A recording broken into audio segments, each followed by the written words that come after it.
Okay, everybody, good evening. Thank you for joining us. My name is Jenny Jasinski. I'm the program coordinator here at Pink Lemonade Project. Tonight, we are happy to have Nicole Jarvis from Cancer and Careers here, and she's going to talk about returning to work or work after a cancer diagnosis. And so I'll just share really quick a little bit of her bio. So she joined the Cancer and Careers team in 2015. Prior to her work at Cancer and Careers, she worked in administration at the Memorial Sloan Kettering and also as a social worker advocate within the family court system. As Assistant Director of Programs, Nicole oversees financial assistance grants programs, regional conferences, the general phone intake line, and assists with various in-person and virtual events throughout the year. Nicole is one of two in-house social workers and acts as a point person for patients, survivors, healthcare professionals, caregivers, and employers who reach out to Cancer and Careers on a daily basis for advice and guidance.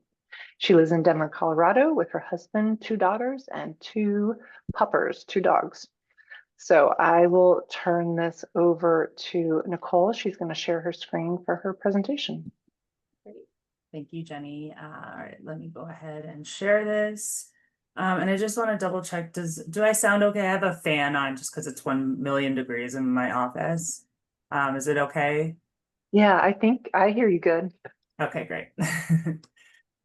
And everybody hopefully can see the presentation. And I meant to mention, if anyone wants a copy of the slides after this evening, Jenny, just shoot me an email and I'm happy to send over a PDF of those as well. Yeah, we'd love to have that. And that way we can share, excuse me, with everybody. Thank you. Okay, great.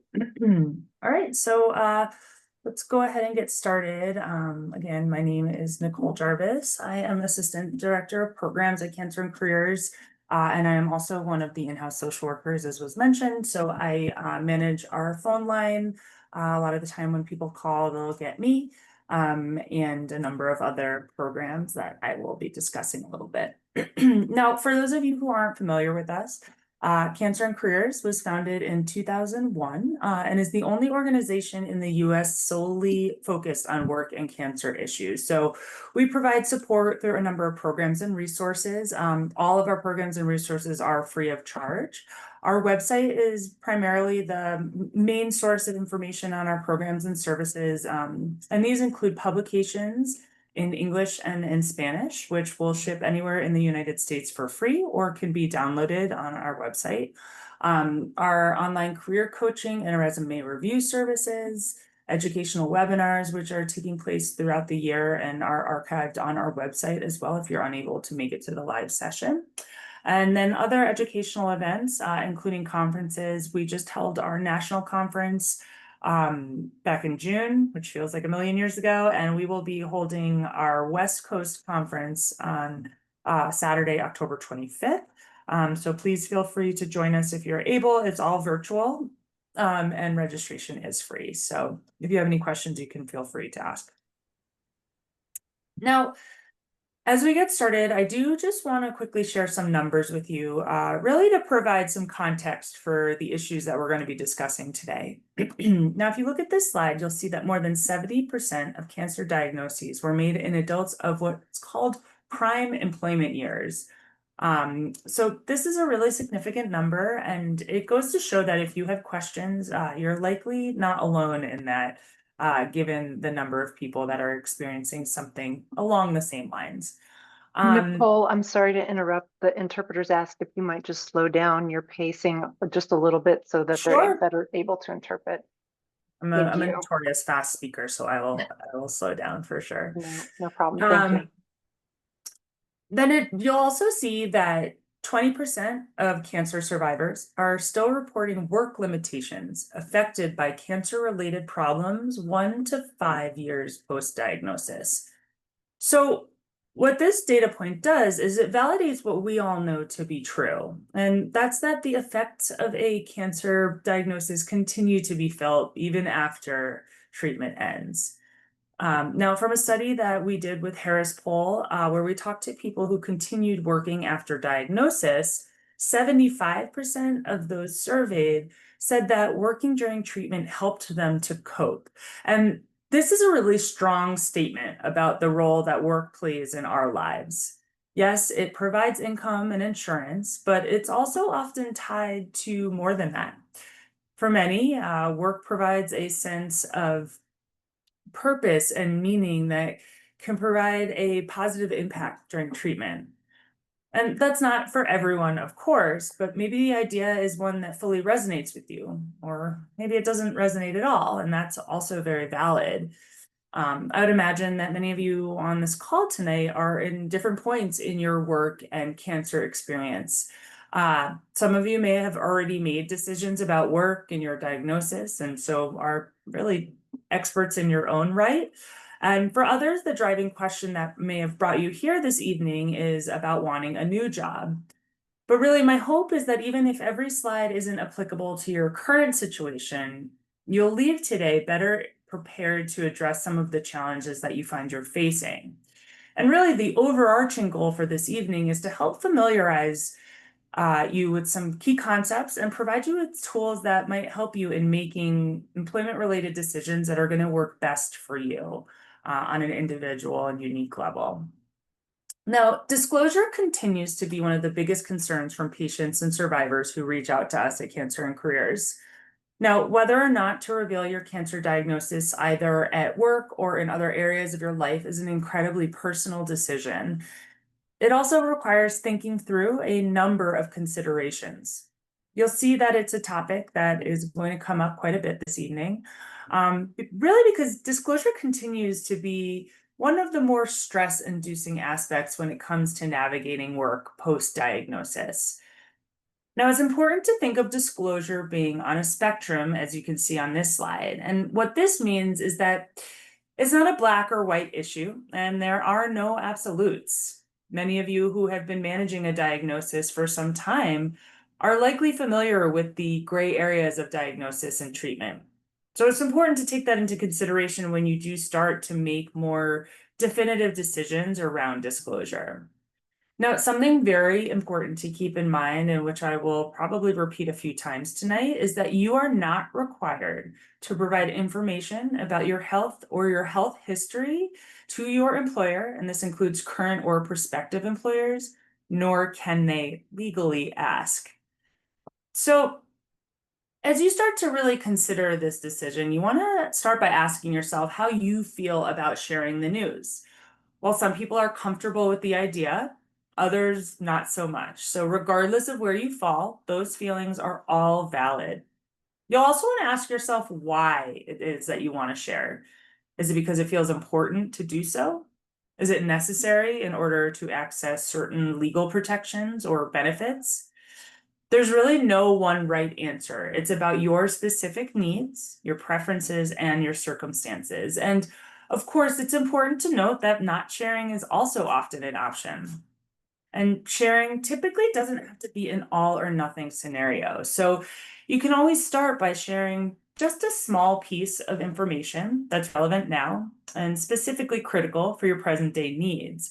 And then plan to share more down the road if and or when something else becomes relevant. You want to keep in mind that you can always share more later, but once information is out there, you can't really unshare it. So I often encourage starting small and growing from there. Now, where you are in terms of your current work circumstances may also play a role in your decision making in terms of what, when, and how you might disclose. So, for example, someone who's been at their job for 10 years and is very close with their supervisor and coworkers may make a different set of disclosure decisions than someone currently seeking work. All of which is to say that different people may have different concerns about disclosure depending on who they are and what their circumstances are. And as we discuss disclosure, and for the purposes of our discussion tonight, I do want to touch on one key law in order to help provide a foundation for any additional fact-finding that might be necessary. And this law is the Americans with Disabilities Act, also known as the ADA. Now, to start, the ADA is a federal law, and that means that it applies in all 50 states. And the part that is relevant to work in cancer comes from Title I, And like all laws, it does have certain requirements that must be met in order to use it. So in very broad strokes, they are that your employer must have a minimum of 15 employees for the law to apply to them. You must have the necessary skills, certifications, etc., to do the job. And finally, your disability must meet the criteria determined by the ADA. So if you meet all of these requirements, the ADA protects you from discrimination, and it may also provide access to reasonable accommodations, which is something that I'm going to be discussing later on tonight. Again, this is really just a quick overview, so you know that the ADA is something to consider, and I encourage you all to speak with a legal professional to determine if you are eligible to use the ADA's protections if you're unsure. So I want to move now to discuss the role of social media as it relates to employment. Now, research indicates that more and more hiring managers, as well as existing employers, are Googling prospective candidates and current employees respectively. And this is not necessarily to find something negative, but rather to get additional information about the people that they work with or to confirm something they already like about a particular candidate. Still, it's possible that they might come across information that that person would prefer their employer did not know. Now, I want to be very clear that I am not saying never post anything online, since it's actually a good thing to have a presence online. But rather, it's important for people to have a better understanding of the virtual landscape so they're able to make more informed decisions about how their story is being presented online. And if you're interested in a deeper exploration of this topic, we do have an archived webinar on our website called Disclosure, Privacy, and Online Brand, which I really encourage to watch because it just kind of gives you a better sense of some of the considerations that many of us don't take into account regularly. So those can be found on our website. Now, in order to understand online privacy, we find that having a visual representation of the money that's associated with social media can be really eye-opening. Now, the statistic on this slide shows the revenue of Meta, or Facebook, from 2009 to 2024 by segment. Excuse me. The social network's advertising revenue in 2024 amounted to $164 billion. That's nearly 95% higher from 84.2 billion in 2020. And really, the reason for this increase is that in order to keep making money, it's important for Meta to keep making new deals with new advertisers. And at the center of those is data about the people who are using Facebook and Instagram and Twitter and whatnot, which means that their rules for how they're handling the data are ever changing and makes it really hard to know for sure how their privacy policies are changing day to day. Now, there are some alternative options for social media that tend to provide a little more privacy and really serve a primary purpose of acting as a safer platform for sharing information about your diagnosis and your treatment. Now, My Lifeline and Caring Bridge are two great sites. You're able to opt into much higher levels of privacy, and you're also able to have greater control over who you want to be a part of your community.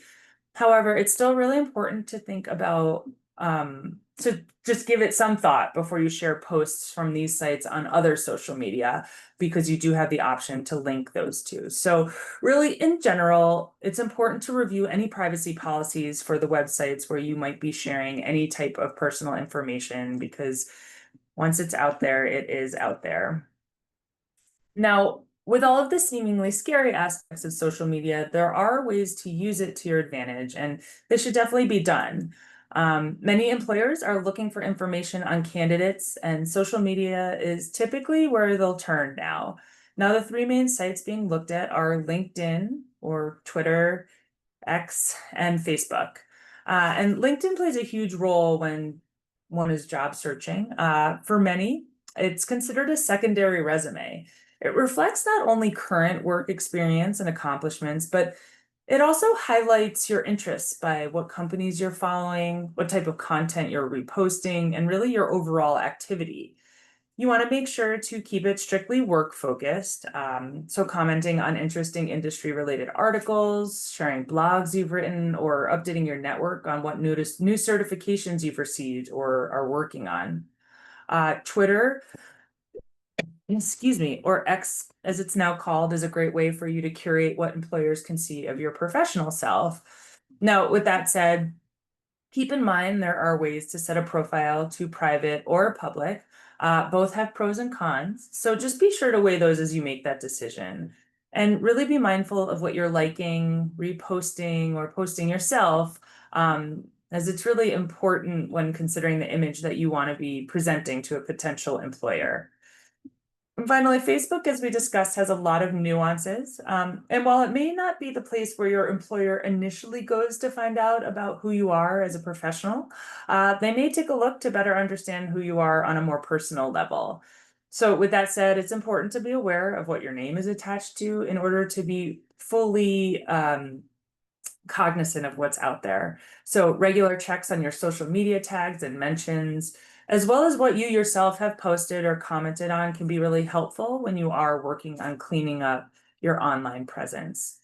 So really the overarching message here is to be informed and stay current on what you're currently presenting to the outside world via your online activity and or what others may be as well, because it's really, again, not just about what you're posting. It's about really what's out there in general, because others could be posting about you as well.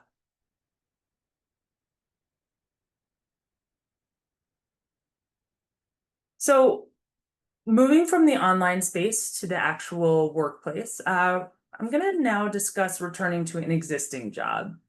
This can present challenges whether you've been away for a couple of weeks or a couple of months or even more. There are pros and cons to returning to a former job. Probably the biggest pro is that it's a familiar landscape. You know, the culture and quirks, you know, your colleagues, you know, the responsibilities that are associated with your particular role. And this means you won't have to spend time assessing and acclimating to a new work environment. Excuse me, sorry.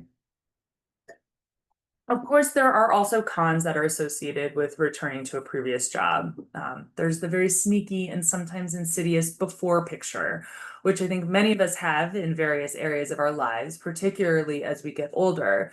So it's wise to remind ourselves that it's okay. And in fact, it's a good idea to ease back into the routine. Now, remind is an operative word here, as this is often much easier said than done, but it's a helpful seed to have planted in the back of your mind. And at CAC, we hear very frequently from patients with a very real fear that they're going to be branded as the cancer person in their office forever. We've heard various stories about colleagues making cancer-related comments to patients who are returning to work. And typically, these are well-intended attempts to connect with the person in some way, but they can feel pretty off-putting in the moment. Now, that brings us to the swivel, which is a verbal formula or pattern that Cancer and Careers developed that can be used in response to a comment or question that you'd prefer not to answer. So what it does is it involves acknowledging the comment or question, putting an and right in the middle, and swiveling the conversation around to a topic that's more work-oriented and appropriate. So there's a couple of examples on here. So for instance, if a colleague approaches you and says, you know, my uncle had cancer, you can respond by saying, I'm really sorry to hear that. It must have been really hard. And hey, while you're here, what did you think about that meeting we had yesterday? Now, being able to shift this conversation back to a place where you feel comfortable can be really empowering. And it also indicates to your colleagues that you're still that whole vibrant person with lots of contributions to make. Really, the swivel can be used in any aspect of your life. Excuse me, I'm sorry, I'm tickling my throat tight. For instance, I was having a phone call with someone who was going to be going back to work, and she wanted to take another month to fully recover. And her boss had been asking her questions about what her treatment was going to be looking like moving forward, or why she needed extra time off, and this and that. And so her and I practiced the swivel a little bit before her conversation with her boss to solidify the date that she was going back. And, you know, it's not like it'll change the entire conversation, but it does prepare you in a way where you can feel more in control of the conversation, which is something that can be really important when there might be some more personal information about you that could come up that you don't really want to be addressing. Now, as you make the return to work, one strategy to use is reasonable accommodations. That's something that I had mentioned earlier as one of the benefits of the ADA, if you qualify.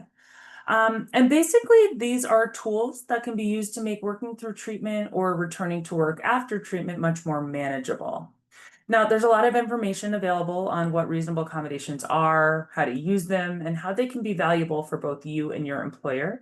So for this information, you can check out the Cancer and Careers website, as well as the two resources that are included on this slide, just to really help you get started. I have found that Ask Jan, which is the Job Accommodation Network website, is extremely helpful for accommodations. They're kind of the go-to. They have letter templates if you're making a formal request and you're not sure how to do it. Or if you're just stuck and can't figure out what accommodations you need, you can look up your symptoms and side effects, and they can make some suggestions for you as well. So it's just a really helpful website to kind of demystify some of the aspects of the law. So as we transition from returning to an existing job to the job searching process, it is important to acknowledge that there are many challenges and unknowns when looking for a new job. So it's important to try to feel in control of the process. To start, remember that it is fluid. It can take time, and you should think about what you want and not just what you need. It might also help to talk to a social worker about how you'll manage disappointment and setbacks, of which inevitably there are some in the job search. And also make sure to see yourself on an equal playing field as your healthy peers. Now, job search is like dating or building any relationship. It's all about timing. In both cases, there are various steps involved. The process builds upon itself, and it can be heavily focused on a great first impression. So in terms of dating, for example, that first awkward cup of coffee with a potential match is going to have a much different feel to it than a marriage proposal would, as are all the stages along the road between those 2 points. So if someone shows up on a first date and is like an open book, sharing all of their idiosyncrasies and quirks, or what were all the reasons that their last relationship didn't work out, that's going to read much differently than if that same information were to come up in 6 weeks or 6 months. So in the same way, you're not going to go on a first job interview and admit that you chew gum really loudly, or that you always sign on to Zoom meetings just a little bit late. The sense that we've gotten from cancer survivors is that they tend to hold themselves to a much higher standard in terms of how much they feel they need to share right out of the gate. And that's simply not necessary. You don't owe a prospective employer any more than the other job applicants do. So I really encourage to keep that in mind and really think about the fact that it's important to behave appropriately in the context of which stage you're at in the job search process. And really projecting appropriate confidence and control is a really great way to do so.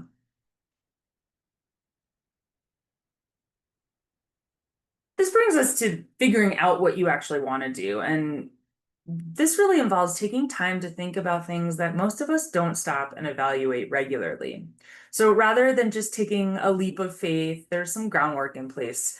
So if for you, it's important that next steps be towards a job that feels more meaningful, you want to ask yourself, how do I personally define meaningful in the context of work? Now, we often think that that means jumping to a job with a charity, but meaning comes in many forms and includes things like an overall satisfaction at work. Maybe for you, that comes from working with your hands or hitting specific sales goals. Some people on my team at CAC love Excel. It can be anything. So only you know what meaning and satisfaction are to you. You also want to take an inventory of all of your skills, both the hard ones like making furniture or using a particular type of software, and the soft ones like time management or being a people person. You want to make that list as long as necessary to cover everything. Maybe run that list past loved ones or former colleagues to see if there's anything that they have to add or anything they think you've missed. Then think about which of them you actually want to be using day to day at work. Just because you are great at Excel doesn't mean you want a job that is 75% using that skill. It's important to make an exhaustive list and then to really clarify what you do and don't want to use. And then from there, think about jobs that might be relevant.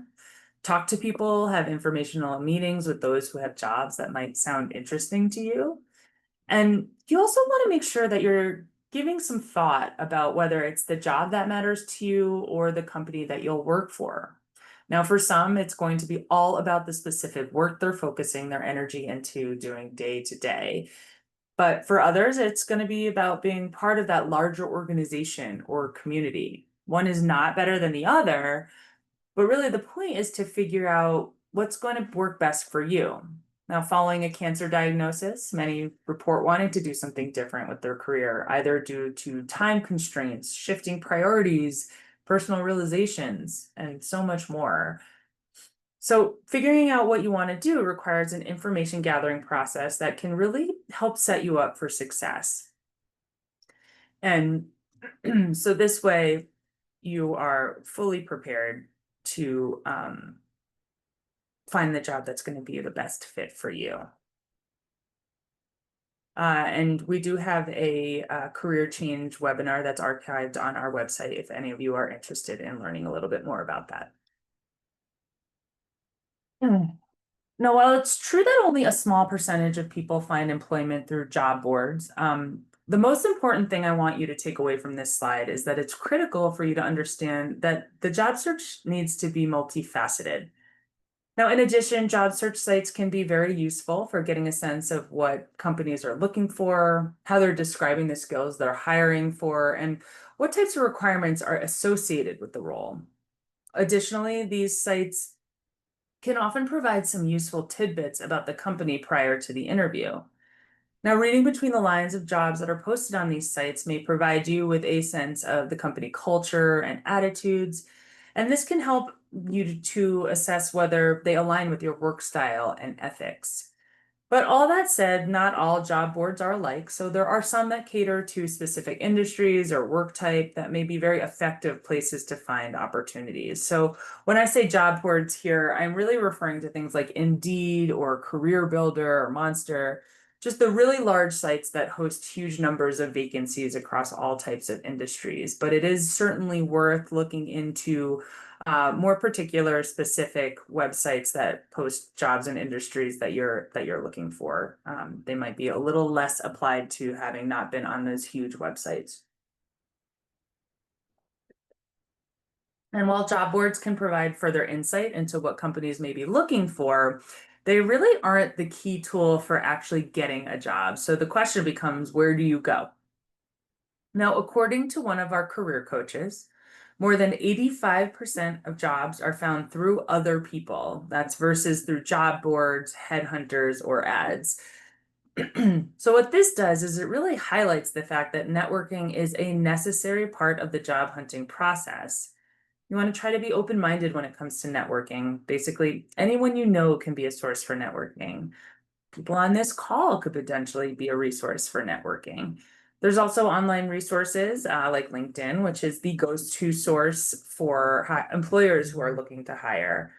Now, according to a recent study, 87% of recruiters reported that LinkedIn is the most effective tool when vetting during the hiring process. But LinkedIn isn't really the only place you should be networking because, as I mentioned, anyone you know is a resource.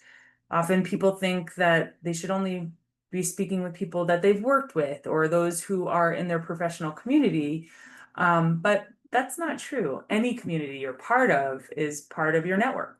And you don't want to forget about the people that you encounter in your day-to-day life who are connected to lots of other people that you don't know. So the wider that you consider your network or your community, the more likely you are to find someone in your sphere who may be able to help you with your job. CAC has a number of networking tools and articles to help you stay organized and strategic. There's a link at the bottom of this slide for more information. But really, when it comes to networking, practice makes perfect. So you really just want to get more comfortable because unfortunately, many people tend to be very uncomfortable with the idea of networking, either because they don't know how or they don't like to ask for help. So it's important to realize that most people are actually willing to help if you can articulate exactly what you need and then approach networking as more of a reciprocal process. So just getting the word out that you're looking is more than half the battle. So here's a few key things to keep in mind as you approach networking so it's as effective as it can be. Now, we've already talked a little bit about job boards, but it is critical to understand that while it can be a great tool for finding job openings, it shouldn't be your only source for locating opportunities. And the reason for this is that these listings can often get thousands of responses, and so it can be really hard to stand out in that large field. So you want to remember that literally anyone you know can be a connection that leads to your next job. You don't want to be afraid to introduce yourself to new people. You also want to try to ask for informational interviews or make connections with that friend of a friend of a friend who might be able to get you closer to an opportunity. Now, when networking, as I mentioned, you want to be specific about what you're looking for because people won't know what you want unless you explicitly say it. Whether it's the type of job you're looking for or asking for a favor, like making an introduction to someone, or even seeing if someone can help get your resume to someone in HR at their company, most people are willing to help if you're able to tell them what you want. And while you're doing it, it's a good idea to offer to help them in return, whether it's something immediately that you can do today or an open offer for the future, because networking really is a reciprocal process. Now, you're going to likely have highs and lows throughout the networking process. So you don't want to go in thinking you're going to get a job offer right away. It can take a few layers of meeting new people before an opportunity actually presents itself. But really, I encourage that not to deter you from continuing to expand your network because truly you never know where one path may lead. And it's really important to keep your options open. And because of all of this, don't forget to follow up. So if you have a dinner with a friend one night and they offer to make an introduction for you, don't be afraid to text them a week later stating, hey, just checking in to see if you still think you could introduce me to X, Y, and Z. People are busy, they may forget to follow up. So it's really up to you to make sure that things are moving along, especially since you are the one that's looking. And finally, make sure to update your LinkedIn profile. As I mentioned earlier, LinkedIn is the first place that recruiters will be looking for candidates. So you really want to make sure that your profile is up to date with descriptions of your past work, recommendations from colleagues, etc. And of course, as important as networking and LinkedIn and your overall online presence are for job searching, they really don't replace the time-tested tools of job hunting, starting with the resume. And I'm likely not telling any of you something that you don't already know, but let's review some tips on how to write them. Now, an effective resume is one that's written with a particular audience in mind. Professional, easy to read, and has impact, summarizes your accomplishments succinctly rather than being a fully exhaustive list of everything you've ever done work-wise. The rule of thumb is 1 page for early career professionals, 2 pages for someone more seasoned. A compelling resume must be future focused and targeted towards your career goal as well. And here are just some best practices and things to avoid when crafting an effective resume. Now, including a profile or summary at the top can tell them a little bit about your story and kind of intrigue them to keep on reading through. Using keywords is an extremely important piece of the puzzle since so many employers are using applicant tracking system softwares to scan resume nowadays. And I'm going to be talking a little bit more about that software in a moment. I want to also put an effort into deciphering what is relevant professional information to include and what's more of a personal nature. So be detailed in your descriptions. This is the opportunity for you to frame your experience. And finally, though it's tempting to use vague phrases that sound good, these likely won't help you to stick out from the crowd. So you really want to try to come up with specific skills that you're able to highlight. So perhaps instead of saying that you are detail oriented, you can use examples like identified an error in the processing of orders, and this correction led to preventing the company from suffering a financial loss. So it's really about being creative and getting a little bit more specific in what you mean when you are describing your skill set. Now, as I mentioned, more and more companies are using software to scan resumes that are submitted, and this is called applicant tracking systems, or ATS. Now, they do this to weed out applications who are not immediately considered qualified based on their resume. But as with many systems, it is flawed because sometimes qualified candidates can get weeded out too because they don't have the exact right keywords on their resume. So to try and offset this, it's a really good idea to go through job descriptions and identify any keywords that you can include in your resume that might be picked up by ATS software. Uh, As you can see here, we offer a keyword sample guide on our website to help you draft an effective resume. But really putting this type of effort in really helps increase your chances of at least having your resume reviewed by a real life human being. So it can be worth the time and energy. Um, and we also offer a resume review service that's free. So it can be easily found by visiting our website and can just be really helpful as you are trying to figure out how to best present yourself via your resume. And I do want to just add in, I put a link to one of our recorded webinars on the bottom of this slide. And again, as I mentioned, I will send this slide deck to Jenny so you can access some of these slides after tonight. But this is a session we held on how to utilize AI effectively in your job search. And one of the best ways to do that is really having them help identify keywords in job descriptions and then trying to put those into your resume in a more effective way. So what I suggest is literally just copy and pasting a job description and the responsibilities into ChatGPT or whatever you're using, asking them to identify what the keywords are, and then seeing where you can fit them in. And again, if you'd like some help from our career coach, you can submit your resume to our resume review service to see how that works out.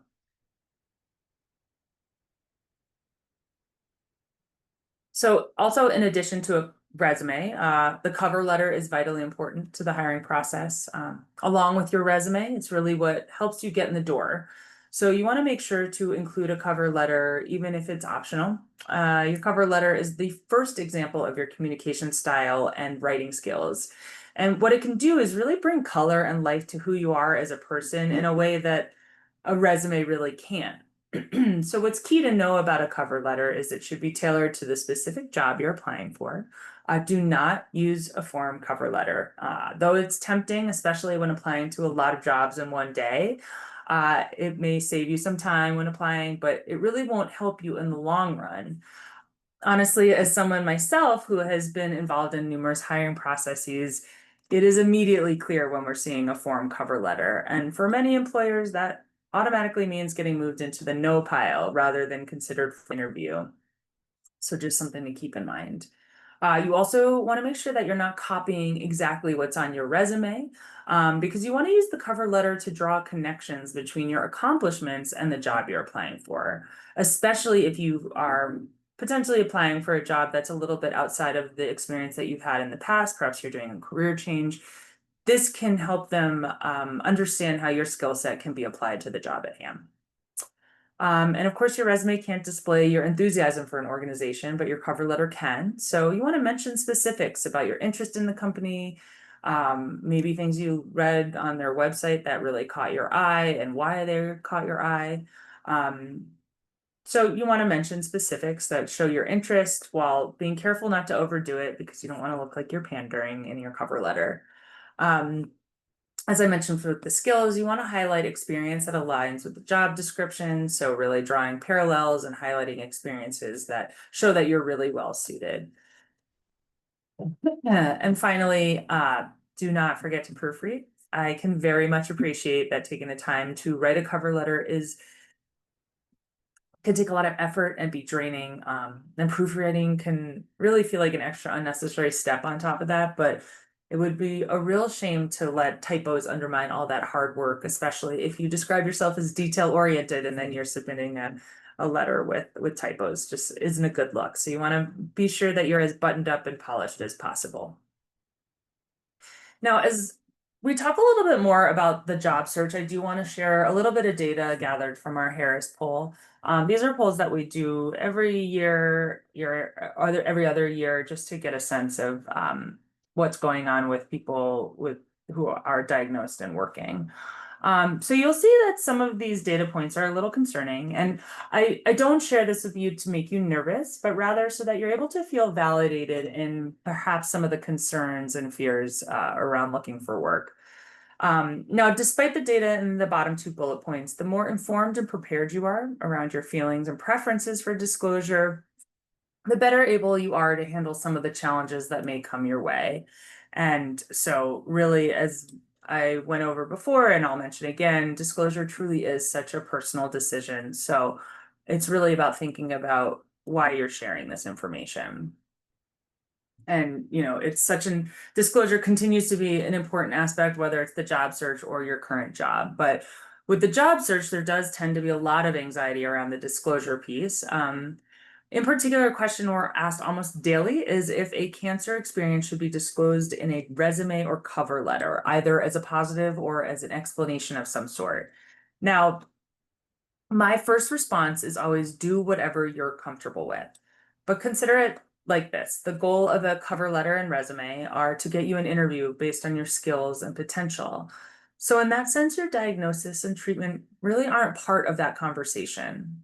Now, another important thing to consider is the fact that if you disclose your diagnosis on paper or online, the disclosure is static and it won't be a dynamic exchange. So what I mean by that is that you won't physically be there when the employer initially absorbs that information, meaning they're just reading words rather than understanding you as a vibrant, capable candidate. However, even if you are 100% sure that you want to disclose during the hiring process, the cover letter and resume are really not the best way to do that. And that brings us to interviews, which can be complex. It's entirely possible to be asked about gaps in work, which can bring about feelings of anxiety and potentially feeling like you need to provide really detailed explanations. So you want to think about strategically if there are ways to talk about things that you've learned about your cancer experience framed outside of that direct experience. Now, each of these decisions is going to be super personal, as I mentioned, because there are people who could not imagine not sharing this part of themselves. And we're not trying to say don't do that. We're just saying be strategic. And when you do decide to do it, that you do it in a way that'll be most beneficial for you. Because as with everyone who's job searching, you want to paint yourself and your potential in the best, most positive light.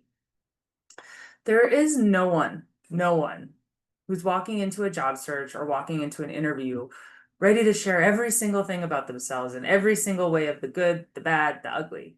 Everyone is framing, packaging, and marketing themselves in a very particular way. So if you do feel that you could not possibly take a job if they didn't know about your cancer diagnosis, I'd still recommend that you think about when in the interview process you plan to do it, because it's just that, it's a process. So that first phone interview or first Zoom interview isn't about that. You aren't near an offer yet. There's not an offer on the table yet. So the questions floating around for you are, is this a place I even want to work? And for the employer, it might be, is this a candidate that would do the work the way we need it to be done? So with that in mind, you want to think about those things carefully. We typically recommend waiting until later in the hiring process to begin sharing more information. This way, everyone involved in hiring has a chance to spend time with you and get a sense of who you are as a person and an employee separate from your cancer identity. But if there is one major takeaway here, it's that no one tells everything about everything during a job interview or even once they're hired. So again, consider where you are in the process and really evaluate how appropriate it would be to share such personal information considering the phase you're in. Now, as I mentioned, resume gaps are a major concern for people, and a lot of people reach out to Cancer and Careers to ask us about this.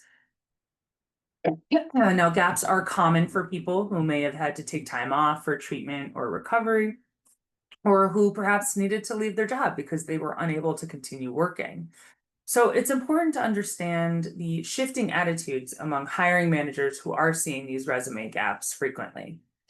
Now, following the 2008 recession, the landscape of the job search process really changed. There were extended periods of unemployment, which became very common for many Americans, and the gaps were often caused by external factors that were not necessarily related to anything the candidate did or could control. So hiring managers did begin to realize this reality, and the negative connotations of a resume gap sort of faded a little bit from where they were pre-recession. And as I'm sure you won't be surprised to hear, the COVID-19 pandemic also helped to move that needle in a similar way. So with all of that said, even though many hiring managers have become more understanding, we have started to hear anecdotally that people have started getting asked about resume gaps some more as we do get further from 2020. And research has also suggested that resume gaps of 3 years or more tend to increase these concerns. So a couple of ideas for how to combat this challenge. You can participate in educational activities, professional development, or volunteer work when possible. And this really helps to provide some padding and relevant activity in that time that you are unemployed. If it does come up in an interview, think about how to acknowledge the gap in a vague way. Also, networking can help to get your application or resume into an interviewer's hands and can potentially ease some of those concerns from the get-go due to that personal recommendation. So here we have some best practices for communicating effectively during interviews. So these include researching the interviewer and company before you meet with them. This helps to show a familiarity with the company, and this can be useful in making a good first impression. It's also smart to plan and draft and practice answers to potential questions so that you're able to provide responses that do sound polished and comprehensive. As I mentioned many times already, you don't need to feel obligated to disclose your diagnosis during a job search. It's a great idea to practice swivels in advance. Talk a little bit more about that, but they can be really useful during interviews. You want to focus on your qualifications for the job. This is your best chance to talk about your past experiences and how they make you the perfect person for the job at hand. So you want to have some specific examples of your experience. Try not to be too vague or try not to generalize using cliches like detail oriented. Because when you're interviewing, you want to be able to use more specific examples. So talking about a new filing system that you set up at your last job that helped to increase productivity. So the more specific, the better. And of course, ask for clarification if needed. Remember that one of the things that hiring managers are assessing for is personal fit. So don't shy away from back and forth exchanges. So if a reviewer asks you a question that you're not quite sure how to answer, don't be afraid to ask clarifying questions to ensure that your response is going to be the answer that they're looking for. And finally, don't leave without asking for next steps. What this does is it shows initiative, forward thinking, and can help relieve some personal anxiety that comes from so many unknowns in the job search process. Now, as I mentioned, the swivel can be really helpful during the interview process. So for instance, when being asked about a resume gap, you want to put a positive spin on it and confirm that the gap doesn't have to do with a negative work ethic or laziness. Now, it's possible and totally reasonable to be asked about a gap on your resume, so it's good to be prepared with answers, as I mentioned. So if it comes up, be future focused, non-specific, and brief. This slide has some useful swivel examples that might be used in an interview situation. So again, you want to acknowledge the question and then swivel the interviewer's attention back to the job in question, the desire to get hired, and the skill set that's on the table. Here are a few more additional examples of how to use the swivel that can also help to just avoid some of that accidental disclosure. Now, for the sake of time, I'm gonna just skip over these and not read them. But again, if you would like a copy of the slides, please reach out to Jenny and then you can check these out. Now, we've talked a lot about the negative aspects of technology, but one of the upsides living in the technological age that we do is that Google can be used to research a prospective employer, and we wholeheartedly think that it should be. So you really want to try to find out as much as possible about a company before any meeting's happening. Obviously, knowing about the company, as I mentioned, helps you sound informed, but it also helps you to spend some time thinking about whether the company is going to be a good fit for your needs. Now, if your interview is a result of having networked with someone on staff there, you probably have a general sense of what it's like to work at that organization. But you'll still want to search for additional information. Things that include, is the company well regarded? Are people tweeting about how miserable they are working there? Have there been any discrimination lawsuits? If you think you might need to use reasonable accommodations, look to see how many people there are on staff, since that number will be a factor in determining whether you would qualify for ADA protections. So really, in other words, really doing some fact finding beyond the conversations that happen as part of the interview process. A lot of this can be found on websites like LinkedIn and Glassdoor. You can also be finding out about what their benefit packages are like, time off, what flexibility, what's the culture like. Because it's not just about getting a job, it's really about getting a job that's right for you. So you want to set yourself up for success. And of course, the goal of any job search is landing a new role. And one of the best things about beginning a new job with a new employer is that it is a fresh start. Research shows that your first 90 days in a new job are the make it or break it time for success. This is the time you're assimilating and figuring out how to manage your energy. You're meeting new people, getting to know them, developing relationships, and you're learning the culture. It's important to remember that you don't need to work a million hours in order to make a good impression. You should focus instead on creating a simple plan for the things I mentioned and breaking everything down into small pieces when it feels overwhelming. Now, it's really important for you to learn and understand what it means to be successful in your new company. Every company has its own unique quirks and dysfunctions, so learning them is part of being successful. You really want to make sure that you're taking care of yourself physically and mentally. And most importantly, remember, people do not get hired in the hopes that they will fail. They get hired in the hopes that they will succeed. Finding the right person for a job is time consuming and costly. So your new employer is going to want to do everything possible to make a success out of your hiring and the investment that they've made in you. Because again, at the end of the day, you are a reflection of whoever hired you. So them supporting you only helps themselves as well.